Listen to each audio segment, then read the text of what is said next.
Hello there, how are you doing? Ichaba here, hope you're doing great. I'm doing great myself. So in this part, this is part three of the series naming the different guitar parts. In the last part, we ended the discussion on the nut, and so now we're just gonna continue with the rest of the discussion, right? So now we're gonna be discussing the fretboard, right? So as you can see, the fretboard is pretty much starting from the nut all the way to here. You have different lengths of fretboards. You can either have a 22 fret or a 24 fret.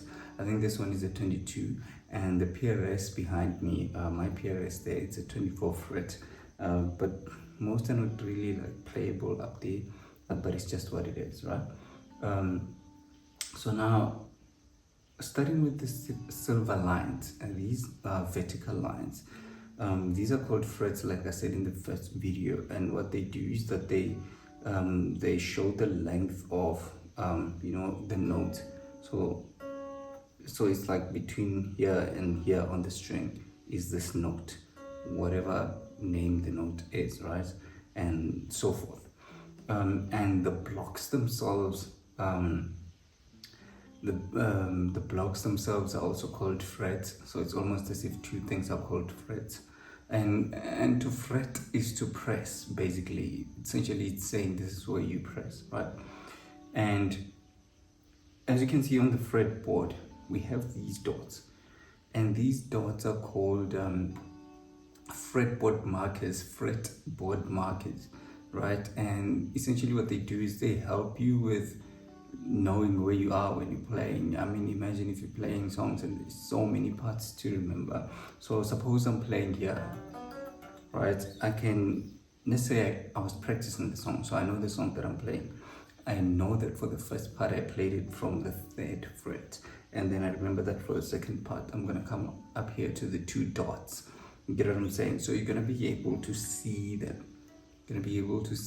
These dots, and they are also we also have them up here, right? So for every marker on the other side, we have them here. I don't know if you can see, but you have a guitar, so you can just look at your own guitar. So depending on how you sit when you're playing, so sometimes it's just better to look up there, and for others they kind of like look over. Whatever floats your boat, whatever works for you, right? So we have the frets, and this is where we press when we play. The frets are ordered in even numbers.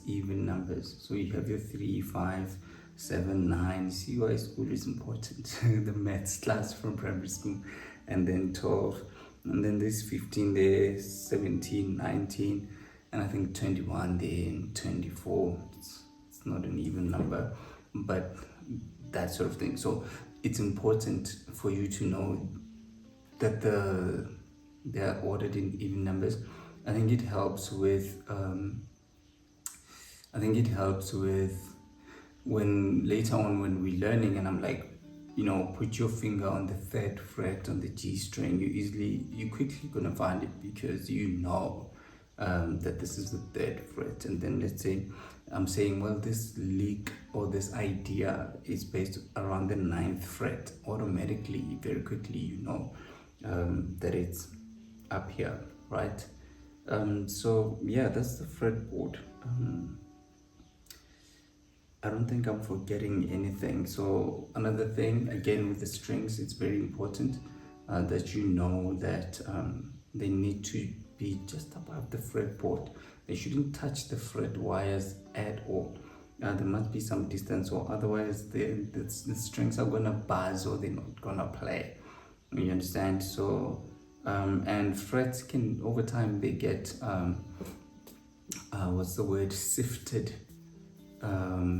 Is there any other word besides sifted? But they get worn out, right? And you might have to replace them or get a new guitar. Some people replace them. I'll probably get a new guitar instead of getting them replaced. I don't know. Yeah, that's pretty much it for this lesson. I think we're gonna go to part 4 part 4. Yeah, no, there's definitely nothing I'm forgetting when it comes to the fretboard. Um, and the strings, perhaps let me just speak about the names of the strings. Um, in fact, I'll just make a separate video for the names of the strings, discussing them. But this is the low E string, the A string, the D string, the G string, the B string, and the high E string. You see how I know them? You should also know them like I do, off by heart, if you mind. So yeah, that's pretty much it for this lesson. Happy learning. Go over this. Make sure you know most of these parts off by heart. It's gonna come in very handy. It's gonna show that you know what you're doing. And then I'll see you in the next lesson.